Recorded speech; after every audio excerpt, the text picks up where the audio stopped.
in order of variation, y will be the independent variable. In this context, because you can have a context where you have y to be equals to x plus 2. In the reality, it is usually of this kind. So if you are considering a situation like this, x will definitely be independent, while y will be dependent variable. Simply because whatever the value of x is what determines y. For example, if I have x to be 1, I'll have y equals to 1 plus 2, and then my y becomes 3. That is why I said x is independent variable, while y is dependent variable, because y depends directly on x. But that is not where we are going. We are talking about direct variation, we are talking about inverse variation, we are talking about joint variation, and we are talking about partial variation. When we talk about direct variation, if you are putting two parameters x and y into consideration, if x is directly proportional to y, then we say that x is directly proportional to y. So this is the directly proportional or directly proportionality symbol. That is to show that as our x increases, our y increases, and as our x decreases, our y decreases. That is what this means. Then in a case where you have inverse variation, then you have x is inversely proportional. Inversely means 1 over the parameter. So x is inversely proportional to y, meaning that as x increases, y decreases. As x increases, y will definitely decrease. And as x decreases,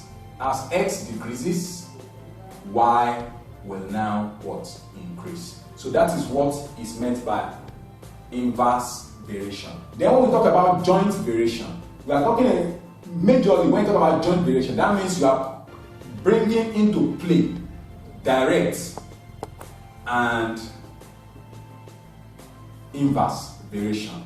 In this situation, if I say x is inversely proportional to y, inversely proportional to y, and y is directly proportional to z.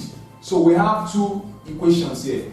We have, or two expressions. We have expression 1 and expression 2 in this situation.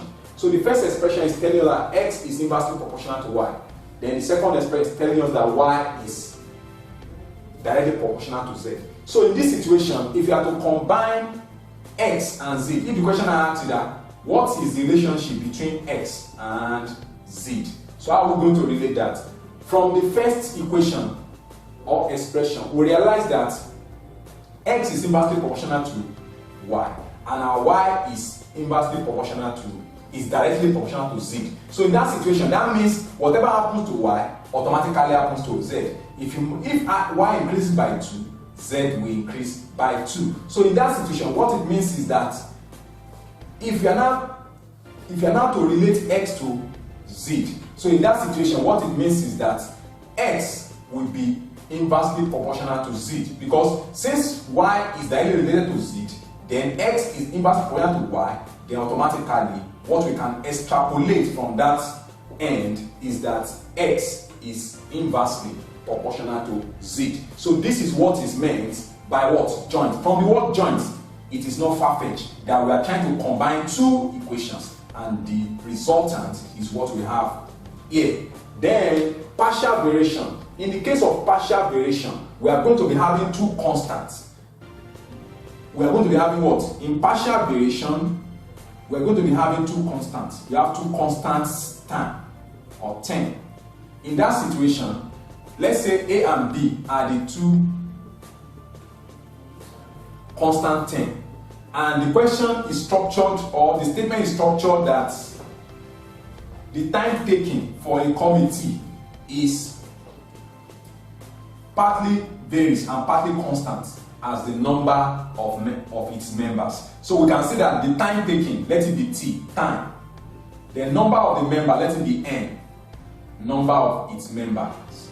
So in that situation, if we are to combine it, because that is the time taken is partly constant and partly varies as the square of the members or of its members of a committee. The time taken for a committee is partly constant and partly varies as the square of its members. So if you want to write that mathematically, it's more or less like saying T equals to the first constant has to come.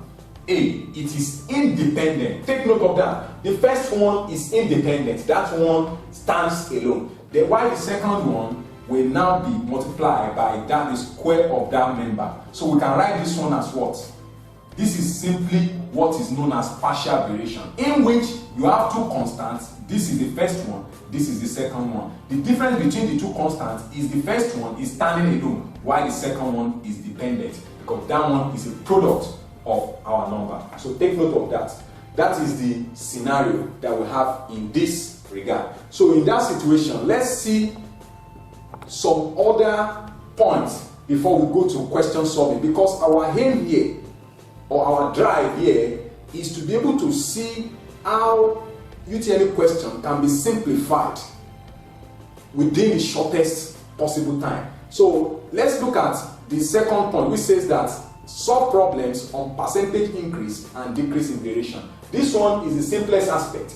A case whereby the variation that you have, variation is X, for example, and it is noted or it is stated that 10% increase, that particular variation has 10% increase. So instead of using this 10% to multiply this and at the end of the day adding it up, the easiest way to note or to determine the 10% increase of this variation X is simply to say, since in the actual sense or in the actual state we have 100%, that is the standard. So when you have a 10% increase, what it simply means is that it's now becoming 110, that's 110%. So if you are to determine the increase of this, so all I need to do is just to say 110 divided by 100 times X. And in that situation, I'll have 1.1 times X, and that will give me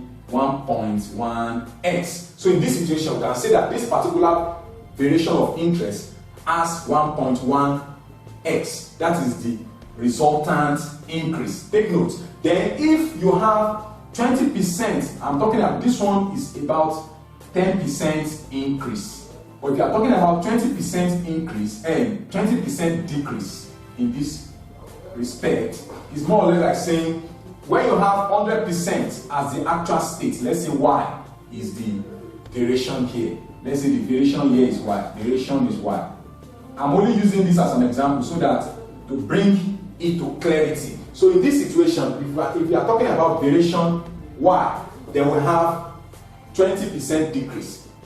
I said the actual state is 100%. So when you have a 20% decrease, automatically it becomes 80%. So 80% of our actual variation, which is y, will simply be 80 over 100 times y. In that situation, we have 80 over 100 to be 0.8 times y. So we now have 0.8y. So this will be the resultant decrease. And I believe that with this explanation, you have a kind of integral idea of what variation is all about. So let's go into some questions to see how we can use our understanding to solve questions within the shortest time so as to enhance our chances in the exam.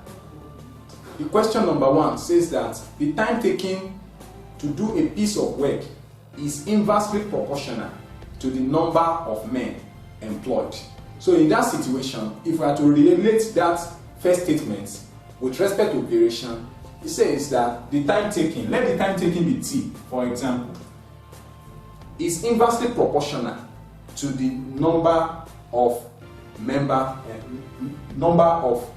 employed. So in that situation, let the number of men employed be n. So if t is inversely proportional to the number of men employed, then it will be t 1 over n.